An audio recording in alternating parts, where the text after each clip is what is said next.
Good morning friends, स्वागत है आपका आपके अपने चैनल डिजिटल नॉलेजपीडिया पे। आज हम लोग कंटिन्यू करने जा रहे हैं हुमायूं, जो कि सेकंड नंबर का मुगल बादशाह था। इसका पार्ट 1 ऑलरेडी कंप्लीट कर चुके हैं, इसका पार्ट 2 है। तो चलिए स्टार्ट करते हैं इसके important question answer. Question number 1 है, हुमायूं ने निर्वासन के समय किससे निकाह किया था? तो हुमायूं 15 साल तक निर्वासन में रहा था, इधर उधर भटकता रहा था। जो उसने बिलग्राम युद्ध किया था, बिलग्राम युद्ध जो हुआ था, बिलग्राम युद्ध शेरशाह सूरी के साथ, उसमें वो बहुत बुरी तरीके से हार जाता है और फिर 15 सालों तक इधर उधर भटकता रहता है। तो 1540 से लेके वो भटकता रहता है। तो इस बीच उसने जो शादी की थी वो की थी हमीदा बानो बेगम से, उसने विवाह किया था। 1541 में उसने विवाह किया था। और ये जो हमीदा बानो बेगम है, ये हुमायूं के जो भाई है हिंदाल, उसके आध्यात्मिक गुरु सिया मीर अली, सिया मीर अली अकबर की पुत्री थी। ठीक है, अकबर की पुत्र सिया मीर अली अकबर की पुत्री थी ये। ठीक है, तो इससे इसने विवाह किया था और हमीदा बानो बेगम ने ही आगे जाके महान जो सम्राट अकबर हुआ उसको जन्म दिया था। देखते हैं नेक्स्ट क्वेश्चन। क्वेश्चन नंबर 2 है, हुमायूं नामा की रचना किसने की थी? तो जो हुमायूं नामा है, इसकी रचना हुमायूं की बहन गुलबदन बेगम ने की थी। इसमें हुमायूं नामा में हुमायूं के बारे में बहुत इंपॉर्टेंट जो इन्फॉर्मेशन है वो इसमें मिलती है। तो ये इसकी हुमायूं की बहन है गुलबदन बेगम, इसकी सिस्टर हैं ये। नेक्स्ट क्वेश्चन देखते हैं, क्वेश्चन नंबर 3। क्वेश्चन नंबर 3 है, किस इतिहासकार ने कहा है कि हुमायूं गिरते पड़ते इस जीवन से मुक्त हो गया, ठीक उसी तरह जिस तरह जिंदगी भर गिरता पड़ता रहा हो? तो ये कहा इतिहासकार लैंडपुल ने। जैसे कि उसके जीवन में वो, जब वो बिलग्राम युद्ध के बाद निर्वासित हो गया था, तो 1540 से लेके 55 तक वो यहाँ वहाँ भटकता रहा, जीवन भर भटकता रहा 15 साल। और जब इसको 55 में गद्दी मिली तो बस 1 साल ही जिंदा रहा और 56 में गिर के ये फिर से गिर गया और फिर ये जीवन से मुक्त हो गया। तो इस तरीके से इसका पूरा जीवन गिरते पड़ते ही निकल गया। तो ये इतिहासकार लैंडपुल ने इसके बारे में ये कहा है। नेक्स्ट क्वेश्चन देखते हैं, क्वेश्चन नंबर 4।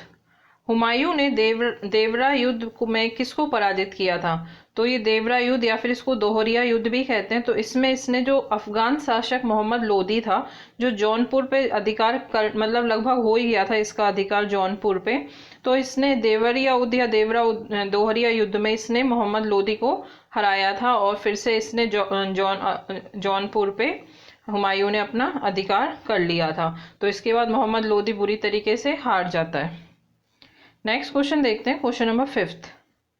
किस शासक की मृत्यु पुस्तकालय की सीढ़ी से गिरने से हो गई थी? तो हुमायूं की जो मृत्यु है वो एक पुस्तकालय से गिरने से हुई थी और ये पुस्तकालय दीन पनाह में था। दीन पनाह जो जिसका इसने निर्माण करवाया था, वहां पे एक पुस्तकालय था जिसका नाम था शेर मंडल। तो उन्हीं की सीढ़ियों से गिर के ये मर जाता है 1556 में, 1 जनवरी। तो 1 जनवरी 1556 में ही इसकी मृत्यु हो जाती है। तो यही इतिहासकार इसके बारे में कहते हैं कि ये गिरते पड़ते मर गया। नेक्स्ट क्वेश्चन देखते हैं, क्वेश्चन नंबर 6।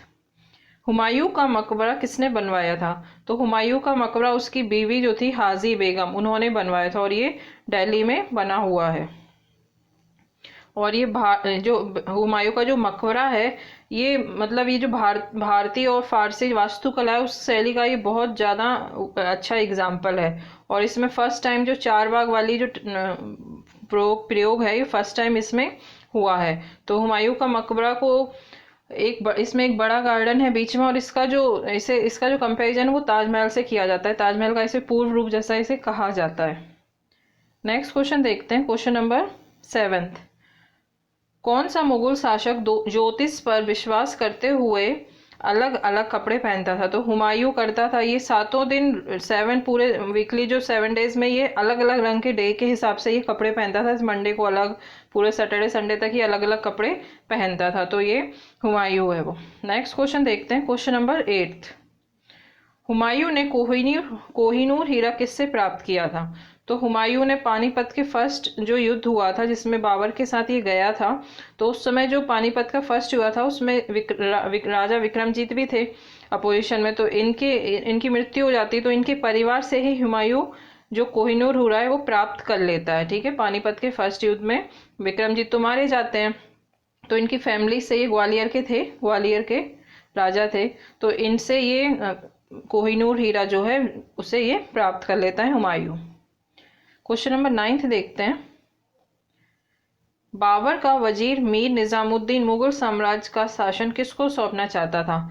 तो ये जो बाबर के वजीर थे वीर निजामुद्दीन, ये मेहंदी ख्वाजा को चाहते थे कि नेक्स्ट जो शासक बनाया जाए वो मेहंदी ख्वाजा को बनाया जाए। ये बाबर की बहन के हस्बैंड थे, तो ये इन्हें मतलब हुमायूं की जो एफिशिएंसी पे इतना ज़्यादा इन्हें ट्रस्ट नहीं था, लेकिन आगे जाके फिर ये मान जाते हैं कि हुमायूं को ही नेक्स्ट बादशाह बना दिया जाए।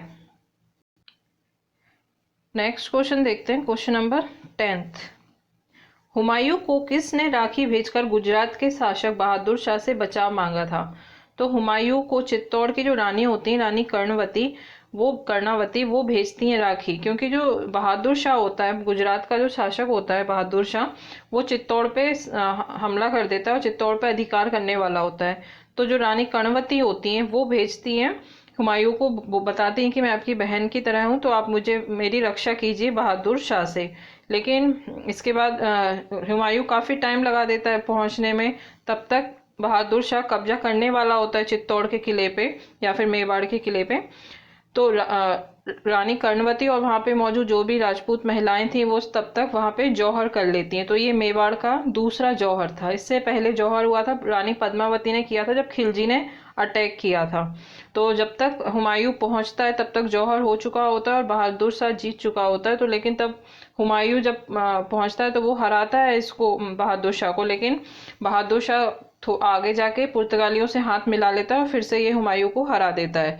तो इस तरीके से हमने देखा कि हुमायूं ने बहुत ज़्यादा स्ट्रगल किया है बहादुर शाह और शेरशाह को लेके।